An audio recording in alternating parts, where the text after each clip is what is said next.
with it. So, this utility cart, let me expand this a little bit. This utility cart that I've picked up from the woods and repaired has one minor problem. It's not very easy for me to push or pull it. That's because this handle right here was just another piece of scrap that I had lying around, and I couldn't quite figure out another way to kind of make this apparatus here without using it. Now, it does work, but you just don't really have a lot of grip on this little bar right here. So that's got me thinking, what if I took a little birch scrap that I've just now cut off camera and figured out a way to lay it over here so that I have a comfortable grip. One thing that this does have, if you can see it there is a thread going on this side of that, and coming over here, these are the screws that actually go into it. So I'm gonna have to ponder on this for a little while and do some thinking, and then maybe potentially come with a solution.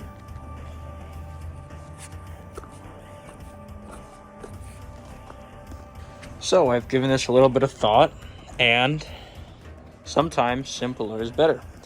Instead of going through the trouble of trying to meticulously line a hole through the center of this birch piece up with this and cutting a hole through the metal piece, instead what I'm going to do is just put it like this. Now, it's not so pretty right now, and I'm going to cut a notch right here so this will sit flush, and probably just use a couple of hose clamps to fasten it to either side. Now these hose clamps should give enough friction between the metal bar and the piece of wood to keep it in place, and I'm saying that with pretty good certainty because this little hose clamp in the center of this has enough friction with the metal bar even to keep it in place. So my first order of business is going to be to prepare this birch log, and the way that I'm going to do that is I'm going to debark it. Okay, hopefully this is an alright angle. Now, with my limited experience in working with birch, especially I think this is, I forget, did I say white birch? I forget, but I said some kind of birch that is not paper birch. The first thing I need to do is remove this little stump. Now, maybe I should come a little closer so it will be easier to see. There we go. First thing we need to do is remove this little nub that's right there. Now, birch is a hard wood, so I think I'm just going to do this. And I think that should be good. So I can put that right in there underneath some of this. And that will be pretty super. I do have a vise. But I haven't even set that up. That would probably make this a lot easier. And to be honest, it would probably make it easier to debark as well. So maybe I should set this little vise up. Yeah, maybe I should do that. No. If it gets bad, then I will. Go ahead and get this little nub off with this cool bow saw that I picked up for a couple bucks. Alright, and that can be filed and sanded down any further. Maybe I can take it even a little further with this bow saw. Yeah, there we go. And I'm not even too worried about keeping this piece looking pristine, so a couple slips into the bark with the bow saw isn't even going to upset me the very slightest. Alright, let's put that down. And let's see where we want to go from here. I would say that probably just want to cut right into this, maybe with a chisel. I did have a nice knife I was using to do this before, but I have that inside. I don't really feel like getting it. So let's take a look at my tool drawer and let's pick out a nice chisel. Well, actually, maybe first we ought to try with the wood file. I believe that's what it is. And see how much of this we can take off without having to use chisels.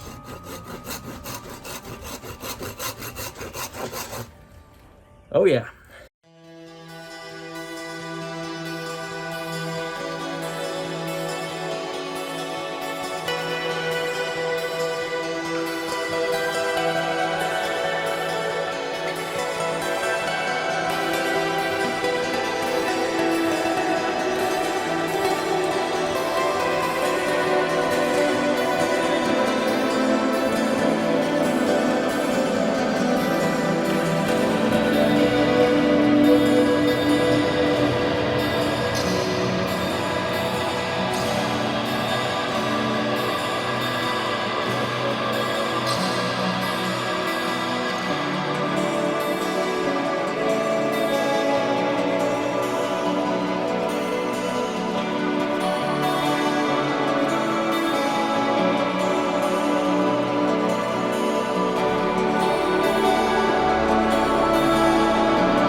All right, let's go get the sander out.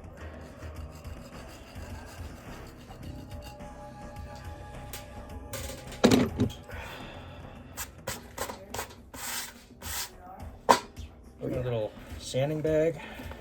I have an old sander in here. I don't even think it's meant for what I use it for, but it seems to get the job done well enough.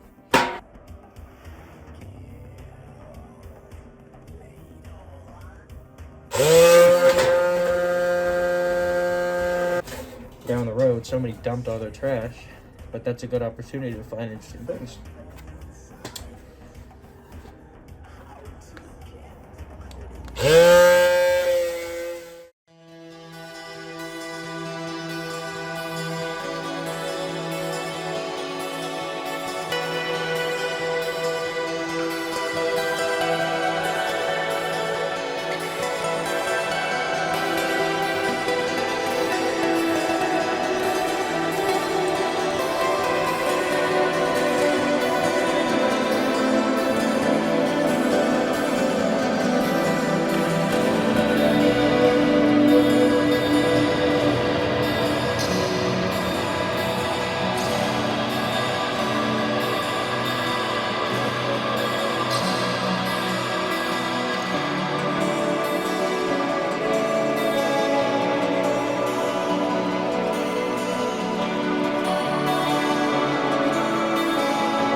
let's see how it looks now.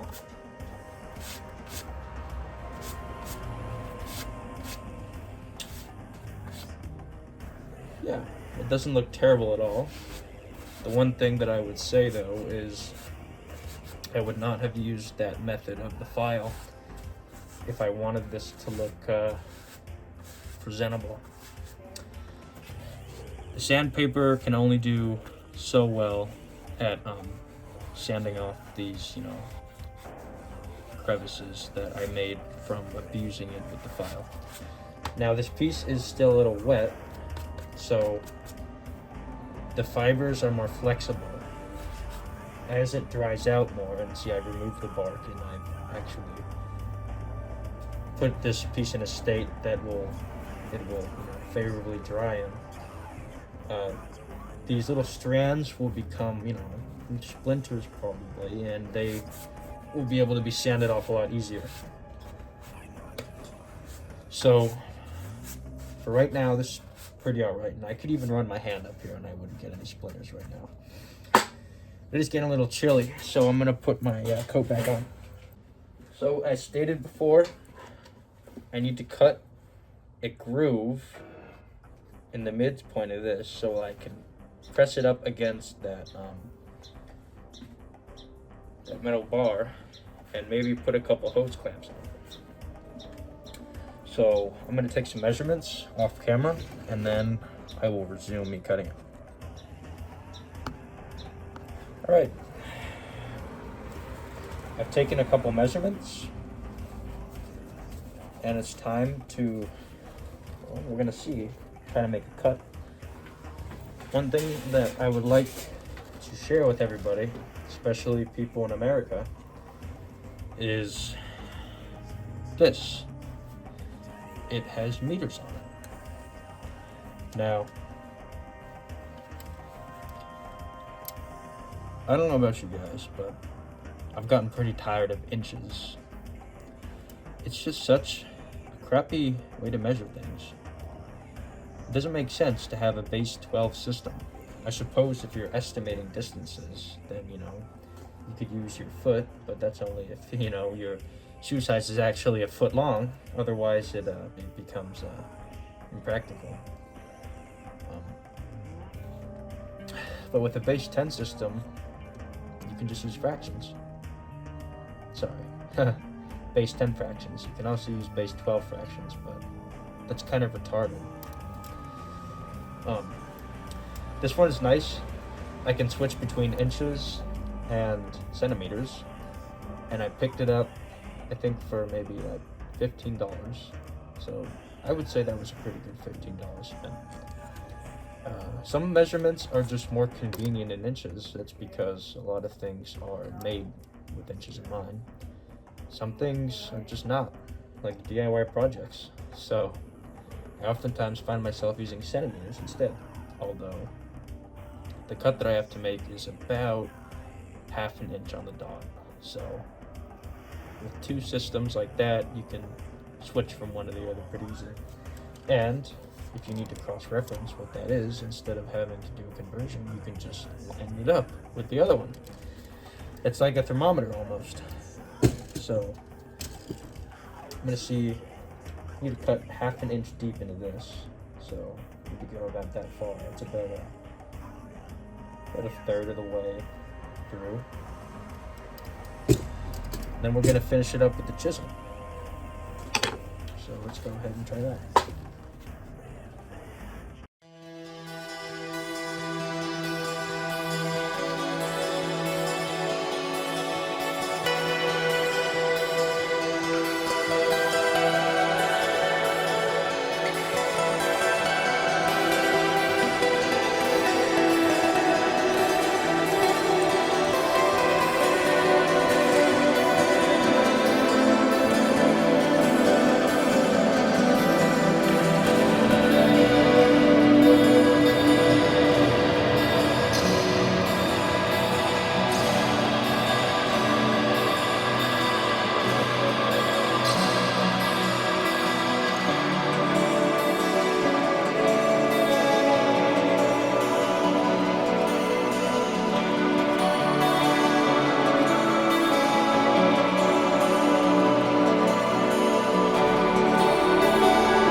And then we got a nice square shape. Let's see how our bracket fits over it.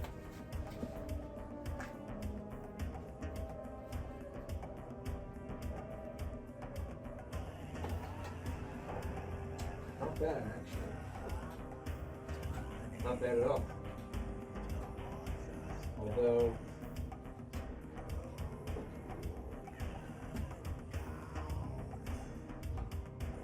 so that's really not that bad.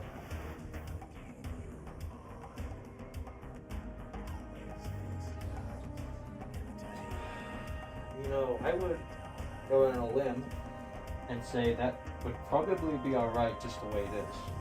Here, bring the camera over here, and you can see for yourself the way that fits on there. I guess I'll put some house clamps on this real quick, and we'll see what it looks like. Well, this video has gotten to be quite long, so I think I'm going to end it here. I've created a handle out of this log with my groove, and the best thing is this whole thing can be basically repaired / dismantled / assembled with just a simple screwdriver and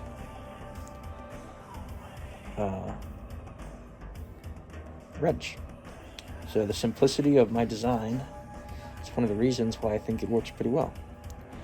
So the only thing left to do is test it out. So let's see if I can prop this camera up somewhere and give it a pull. Now I have 40 fire bricks on it right now, which is about what I want to be able to get it to run. So let's see how this holds up.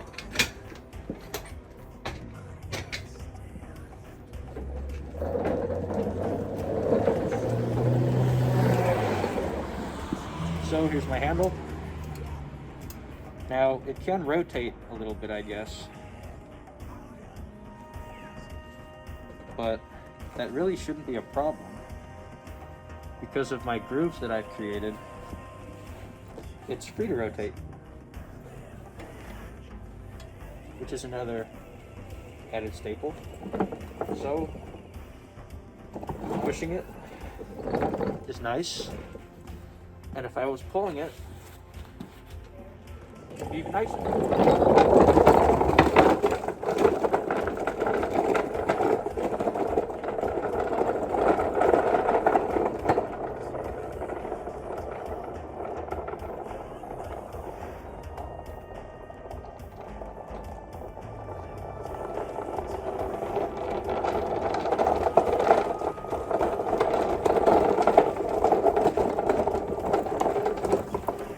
Time being, I think it works fine. So I'm going to say that this was a success, and I will end the video here.